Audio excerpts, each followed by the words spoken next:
बिस्मिल्लाहिर्रहमानिर्रहीम। आज बात होगी विटामिन डी के बारे में कि विटामिन डी क्या है, इसकी हमारे जिस्म में क्या अहमियत है, इसके फ़ायदे क्या हैं, अगर इसकी कमी होती है तो उससे क्या बीमारियां होती हैं और किस तरह से मरीज़ को प्रॉब्लम्स का सामना करना पड़ता है। कि विटामिन डी की कमी की वजह से जो बीमारियां होती हैं वो बच्चों में रिकेट्स होती है और बड़ों में ओस्टियोमलेशिया होती है। रिकेट्स और ओस्टियोमलेशिया ऐसी बीमारियां हैं जिनमें कैल्शियम की कमी और फास्फेट की कमी होती है, तो उससे जो है बोन की मिनरलाइजेशन जो है वो कम हो जाती है और उसमें डिफेक्ट आने शुरू हो जाते हैं। तो मोस्टली जो कैल्शियम और फेट की कमी है वो विटामिन डी की कमी की वजह से होती है। इनमें फिर कुछ बोन्स में, जॉइंट्स में डिफेक्ट्स आने शुरू हो जाते हैं, हड्डियां कमज़ोर हो जाती हैं, जोड़ कमज़ोर हो जाते हैं। विटामिन डी की कमी की वजह क्या है? मेन जो सोर्स है विटामिन डी का वो सूरज की रोशनी है। तो सूरज की रोशनी से एक्सपोजर कम हो जाएगा तो विटामिन डी की कमी हो जाएगी। सूरज की रोशनी से एक्सपोजर कैसे कम होता है कि जो है कुछ लोग बहुत ज़्यादा हाई लैटिट्यूड पे रहते हैं, कुछ लोग जो है वो गाड़ियों में सफ़र करते हैं, पब्लिक ट्रांसपोर्ट में सफ़र करते हैं, तो उस वजह से, या कुछ ऑफिस में, घरों में रोशनी नहीं आ रही है, उसकी वजह से विटामिन डी कम होता है। उसके बाद दूसरी बात है क्रॉनिक किडनी डिजीज़ जो होती हैं, नेफ्रोटिक सिंड्रोम होता है और गुर्दों की जो ट्रांसप्लांटेशन होती है, इसमें विटामिन डी की कमी हो जाती है।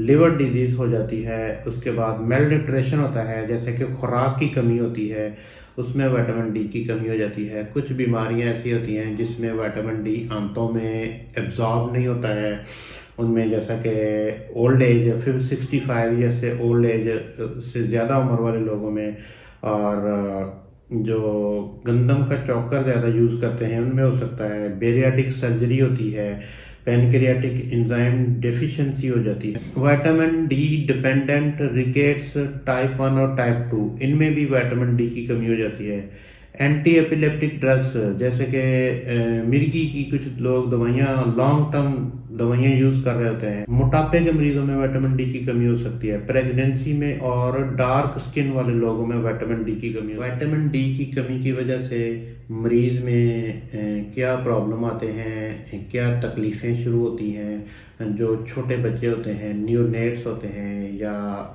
यंग चिल्ड्रन जो होते हैं, उनमें फिट्स हो सकते हैं, उनमें स्पैज़म हो सकते हैं। और जो कुछ बड़े बच्चे हैं या अडल्ट्स हैं, उनकी हड्डियों में दर्द हो सकती है, उनके जोड़ों में दर्द हो सकती है, मस्कुलर स्पैज़म हो सकता है, फटीग, उसके बाद डिप्रेशन, एंग्जाइटी की वजह से लाइफ जो है ना वो क्वालिटी वीक हो जाती है। मसल क्रैम्प्स हो सकते हैं, पैथोलॉजिक फ्रैक्चर्स हो सकते हैं। विटामिन डी के मेन सोर्सेस क्या हैं? 90% विटामिन डी जो है वो सूरज की रोशनी से हासिल किया जाता है। कुछ फिश की फॉर्म्स हैं, उनमें विटामिन डी मिलता है, जैसे साल्मन फिश है, मैकरेल फिश है, कोड लिवर ऑयल है, सार्डिन्स हैं, ट्यूना केन्ड ऑयल्स हैं। और उसके बाद कुछ विटामिन डी के सप्लीमेंट्स हैं जो कि एज ए ट्रीटमेंट जो हम लोग यूज़ करवाते हैं मरीज़ों को। विटामिन डी की कमी से कैसे बचा जा सकता है, और अगर किसी को विटामिन डी की कमी हो गई है तो उसका इलाज क्या है? 90% विटामिन डी जो है वो सूरज की रोशनी से हासिल किया जा सकता है। उसके लिए क्या करना चाहिए कि चेहरा, बाजू, हाथ और बैक, इनको सूरज की रोशनी में हर हफ्ते 2 या 3 दफ़ा 15-15 मिनट एक्सपोज करना चाहिए। कुछ मरीज़ ऐसे होते हैं जिन सनलाइट से एक्सपोजर उनका नहीं हो सकता है, उनके लिए फिर जो होता है विटामिन डी की supplements 1000 international unit per day जो है वो उनको ओरली प्रोफिलैक्टिकली दिया जाता है। जो मरीज़ एपिलेप्टिक ड्रग्स ले रहे होते हैं उनको भी विटामिन डी के सप्लीमेंट्स दिए जाते हैं। जो मेन नेचुरल फूड सोर्सेस हैं उसमें विटामिन डी जो है वो फ़िश में मिलता है, तो उसका यूज़ करवा सकते हैं। उसके बाद फिर कुछ मरीज़ों की इन्वेस्टिगेशंस करवाई जाती हैं, जिसमें अगर विटामिन डी का लेवल कम आता है तो उनको फिर विटामिन डी उसकी सीवियरिटी के हिसाब से जो है वो प्रेस्क्राइब किया जाता है। तो वो फिर आप लोगों को डॉक्टर के पास मशवरा करके इन्वेस्टिगेशंस करवा के फिर उसके मुताबिक करवाना चाहिए।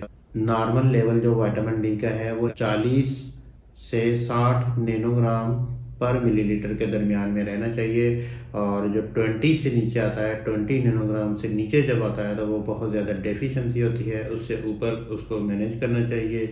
और जो 40 से 60 के दरमियान रहेगा तो वो फिर नॉर्मल लेवल होता है। 60 से ज़्यादा अगर हम लोग विटामिन डी का लेवल दवाइयाँ दे के भी ले जाएंगे तो उसका कोई इतना ख़ास फ़ायदा नहीं होता है, बल्कि वो बोन की स्ट्रेंथ को रिड्यूस करने का। शुक्रिया। अल्लाह आपका हामी नासिर हो। अल्लाह हाफिज़।